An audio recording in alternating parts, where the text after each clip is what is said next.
Hey everyone, welcome back. You ever walk out of a conversation and everyone's got a totally different idea of what went down? Happens all the time. Right. But you all heard the same words, so what gives? Well, that's what we're diving deep into today. Nonverbal communication. And we got Patrick King's book, Read People Like a Book, as our guide. Yeah, that book is full of good stuff.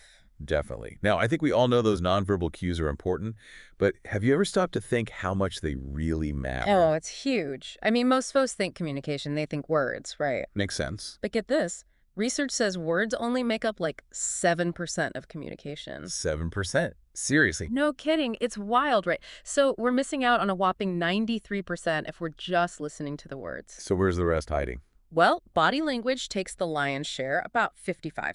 Makes sense. You can tell a lot from how someone's standing or moving. Exactly. And then there's tone of voice, another 38%. Think about it. The same sentence can have completely different meanings depending on how you say it. Like, oh, that's great, can be genuine or totally sarcastic. Exactly. I had this experience once where I thought a coworker was ticked off at me. She was giving me these super short answers. Uh-oh. Turns out she was just slammed with a deadline and wasn't even thinking about it. Easy to misread things when you're only focused on the words. Big time. So how do we get better at picking up on those other signals? Well, the book talks about clusters of behavior. That's key. It's not about one little gesture. It's about looking at the whole package. Clusters, like a bunch of clues together. Right. So say someone avoids eye contact. That alone could mean a lot of things. Nervousness, maybe. Could be. But if they're also crossing their arms and their voice is kind of strained, that cluster suggests something else, maybe feeling defensive or uncomfortable. Ah, so it's like piecing together a puzzle. Exactly. And the book also highlights something else. Baselining. Baselining. Yeah, like figuring out someone's usual behavior in different situations. How animated are they normally? Do they usually make lots of eye contact? Makes sense. You got to know the norm to spot the deviations. Exactly. Once you've got that baseline, you're more likely to notice changes that could signal, like, a shift in mood or their intentions. So if someone's usually super bubbly and then they're all quiet and withdrawn, that's a red flag. Could be.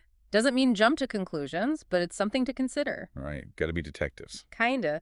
And speaking of interpretation, something else to keep in mind is our own biases. Oh yeah, those pesky biases, we all have them. They can totally color how we see things, so it's a constant check-in. Am I seeing this objectively, or is my own baggage getting in the way? Really good point.